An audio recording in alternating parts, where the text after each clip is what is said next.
Bharatiya Janata party की परिवर्तन संकल्प यात्रा आज नागौर में आखिरी दिन है और खियूसर में पहुंची है और हमारे साथ इस पूरी यात्रा को लेकर खास बातचीत करने के लिए मौजूद है डॉक्टर ज्योति मिर्धा। मैडम, बताइए कि किस प्रकार नागौर के अंदर जो भाजपा की परिवर्तन संकल्प यात्रा रही, किस प्रकार की रही पूरी? देखिए, मैंने परबतसर में तो मैंने नहीं ज्वाइन कर पाई थी, उसके बाद से मैंने परिवर्तन संकल्प यात्रा में मैं लगातार चल रही हूँ। और आज ये नागौर ज़िले के अंदर आखिरी दिन है, जब ये अभी खिमसर के बाद में ये जोधपुर में निकल जाएगी। और पब्लिक का रुझान जो है वो बहुत ही पॉजिटिव है बीजेपी के प्रति। जहाँ कहीं भी गए वहाँ जगह जगह स्वागत हुआ, लोगों के मन में जोश बहुत है। और विशेष तौर से जो हमारे कार्यकर्ता थे, जो मेरे साथ में जुड़े हुए थे, वो इस बात से बहुत खुश है कि मैंने बीजेपी ज्वाइन करी है।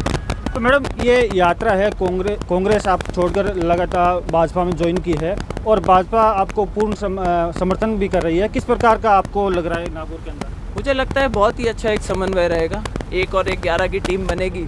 और आने वाले चुनाव में इसका नतीजा हमें शायद देखने को मिलेगा कि 2023 में जो विधानसभा के चुनाव हो गए उनमें, और उसके बाद आने वाले 2024 के जो लोकसभा के चुनाव हो गए उनके अंदर बहुत ही अच्छी मुझे लगता है भाजपा की परफॉर्मेंस रहेगी, जिस तरीके का जोश लोगों में देखने को मिल रहा है। मैडम, चुनाव की बात करें तो विधानसभा चुनाव आने वाले, उसके बाद लोकसभा चुनाव आने वाले, आप कौन सी सीट, विधानसभा लड़ोगे या लोकसभा सीट? इस पर अभी कोई ऐसा फैसला नहीं हुआ है।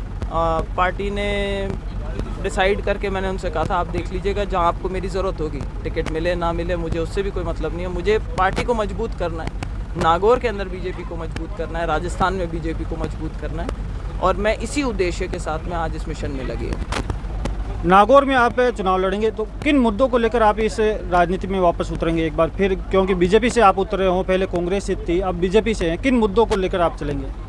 देखिए, केंद्र से अगर शुरू करें तो आप देखिएगा कि देश के अंदर पूरे जो माहौल देखने को मिल रहा है वो कितना मोदी जी के पक्ष में है, कितना भारतीय जनता पार्टी के पक्ष में है। एक भारत की एक अलग नई पहचान बनी है और एक आम भारतीय को एक जो राष्ट्रवादी फीलिंग आने लगी है, जिसको एक राष्ट्रवाद को अपना धर्म समझने लगा है, वो एक भावना किसी भी देश के लिए बहुत अच्छी होती है आगे बढ़ने के लिए। और मुझे लगता है कि इसका हिस्सा बनने की वजह से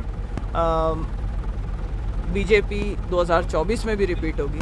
रही बात राजस्थान के अंदर विधानसभा के चुनाव के अंदर, तो कांग्रेस की जो सरकार की नीति रही है, क्या कथनी करनी में जो फ़र्क रहा है, और जो सबसे बड़ी प्रॉब्लम आ रही है कि उनके खुद के नेताओं की और उनके कार्यकर्ताओं की जो अनदेखी हुई है, उसका खामियाजा कांग्रेस को 2023 के अंदर भुगतना पड़ेगा। राष्ट्रीय लोकतांत्रिक पार्टी को आप किस प्रकार देखते हैं चुनाव?